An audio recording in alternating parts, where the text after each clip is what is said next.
welcome to Mountain State Sideline, presented on the Field IQ Network. Sponsor tonight's show, Friday Night Dynasty.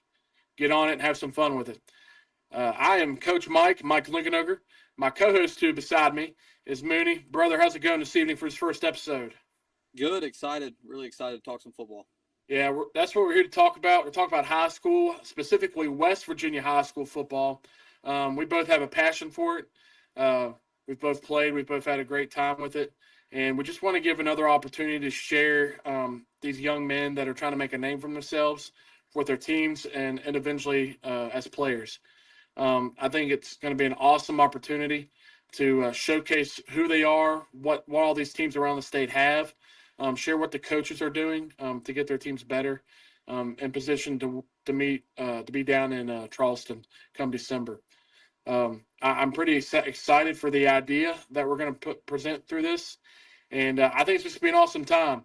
I think the Mountain State Sideline, the name of it and everything, is just going to kill it, and just be a great experience. Again, another opportunity for these young men to showcase and be able to put their name out there to show others.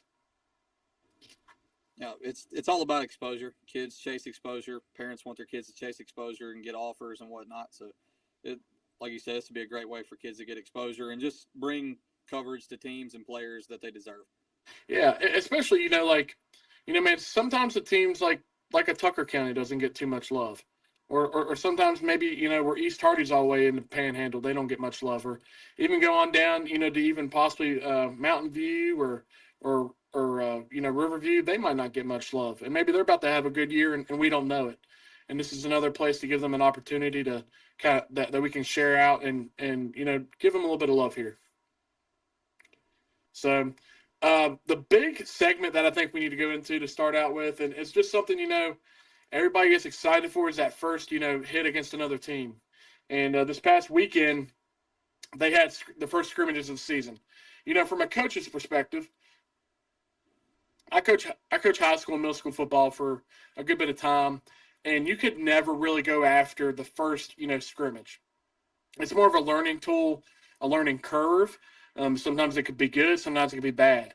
But you always had something well to come from it. And again, that could always be good things and bad things that you just needed to fix and work on. From your perspective, from over the scrimmages, what kind of you took away from it on some teams and maybe even some players? Over the weekend, I thought GW, George Washington, I thought they looked really good. They scrimmaged Morgantown. They held their own. I think they should be a top 5 team in Quad A. Martinsburg, they were rolling. Princeton looked very good. They don't look like they're going anywhere. Bluefield, they're kind of on pace, and like Mercer County's got something going on. They got 2 extremely talented football teams. They do. I mean, let's be honest. Again, Mercer County probably could have an opportunity to win it all again between both of those schools. They got something in that water that people need to take a gallon of it and drink it. That's how good things are going on down there. And then I think too, man, it caught us, both you and I, a surprise. Beckley and Spring Valley played really well. Yeah, Beckley, they got a strong team. They got Gage Price there at quarterback, and one of the southern area's top running backs in Gage Burdett. So they'll have the talent to compete in Quad A for sure. They've been kind of building something a little bit. They could possibly sneak up on some people. I really do. Early on with conversations with other coaches and others around the Southern West Virginia, they kind of didn't have too much out for Woodruff. And again, you don't want to take too much from the first week of the scrimmages and stuff, but they looked pretty well, and I was impressed. And I'll tell you another team too that I was real impressed with to finish off here. And we've talked about them, the team. South Charleston, man, they had a very good scrimmage, and they might just be a little bit more up there later on in our rankings, possibly. Yeah, they got 2 of the best players on really the East Coast, in my opinion. They got Trammell Musgrove and Elijah Bosley. They got a great head coach, Coach Mays. I mean, he'll do a great job, and they'll be up there for sure. Yeah, I'm glad he's back at the helm. He got back there last year. And I'm glad he's back there. I think he's going to put South Charleston back to what they used to be. And I think overall, and now to look into week 2 of the scrimmages, this is where they're going to get tested and then really know, hey, this is how we're going to look for week 1, week 3. This is where they kind of sit back and, you're going to play most of your starters that you think need to get some more time, or maybe that extra guy that needs to be that good role player to come in as a backup and get some snaps here and there, get some rest. That's where they're really going to find and dig these next couple of days of scrimmaging. Yeah, like you said, a lot of the scrimmages, week 1 they kind of do like a little 10-play set here and there, and then week 2 they usually play. Some teams play full 4 quarters, play a quarter and a half. So I mean, you'll see what some teams got for sure more this week than last week. Yeah, they'll really treat it like a regular game setting and everything, and just get them prepared for week 1.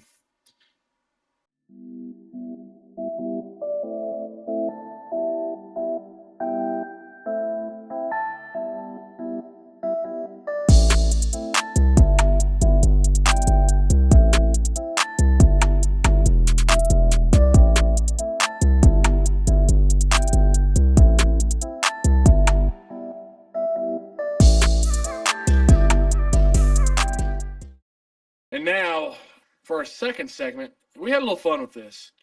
And we're going to do a fantasy draft.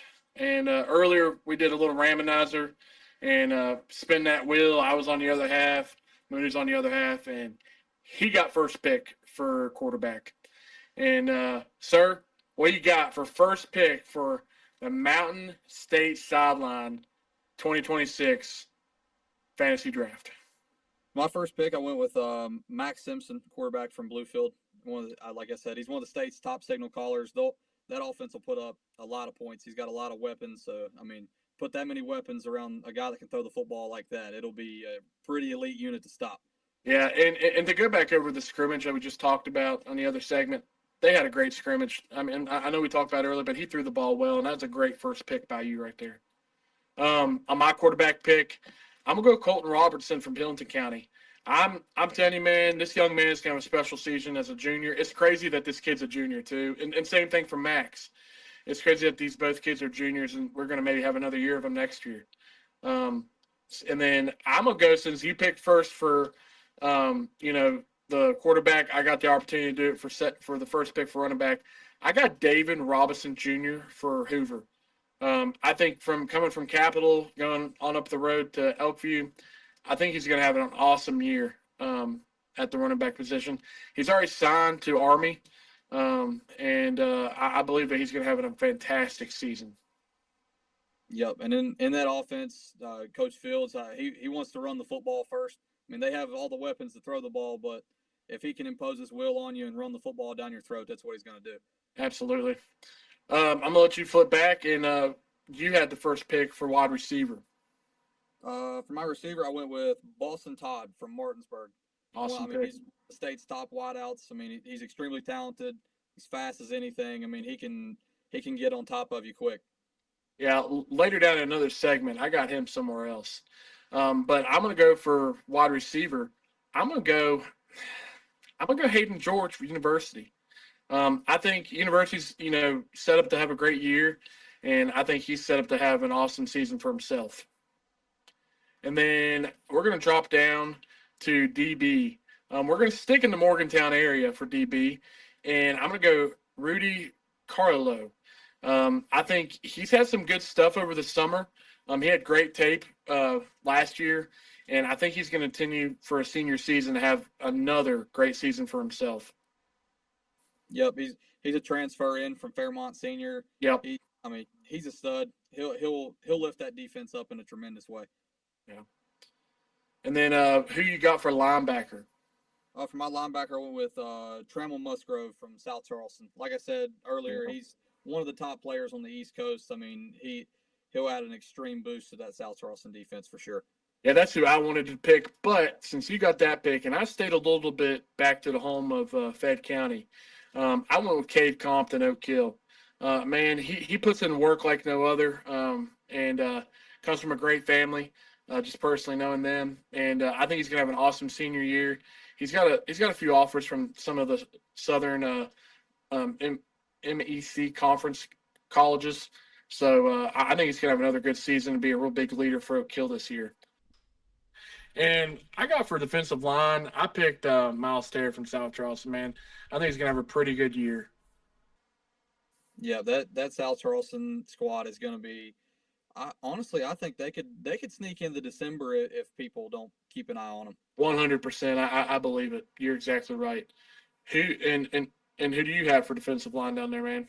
I have Isaiah Conley from Independence. I mean, he's Great an pick. absolute game wrecker. Just commands double teams, commands the protection to be slided to his side. I mean, he's the focal point of an offensive line coach's game plan week in and week out. Yeah, absolutely.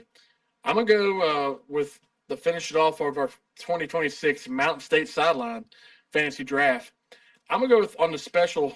I'm gonna go with Clayton Petrie, Wheeling Central.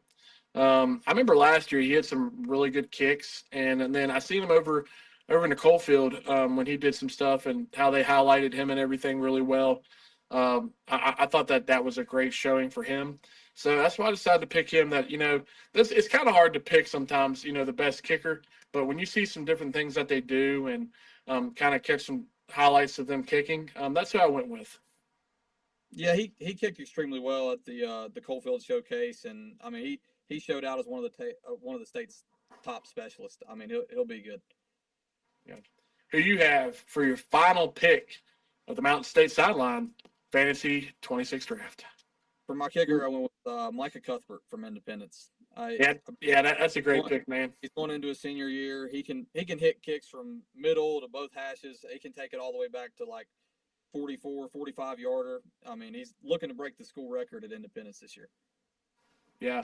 I really think these teams that we have picked, it would be a beautiful, beautiful team to make.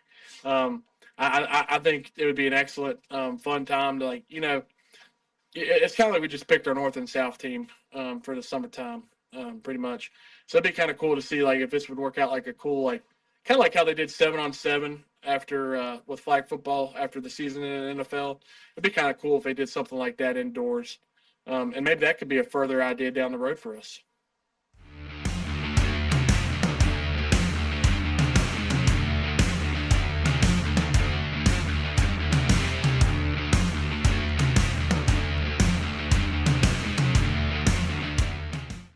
And now we're in segment 3 of the Mountain State Sideline podcast here. And let me tell you, we're about to do some big news here. We're about to show the rankings from the Coalfield and Company. And it's pretty interesting. Mooney, first reaction look right now, man. What are you thinking right now? I think first look at it, I think South Charleston in 3A is way too low. I think they're definitely a top 5 team, like we said. For sure. I don't think Elkins should have really slid into that 10 spot. I think if Nitro would be more fit in that 10 spot. Not a shot at Elkins, but I just think Nitro has a little bit more talent coming back. And then in Quad A, I think they had Martinsburg, rightfully so, at number 1. I think maybe Huntington one spot too low. I think Huntington is possibly a top 2 team in Quad A. And yeah, I had the same thing down in my notes. Yeah, I had the same thing down in my notes.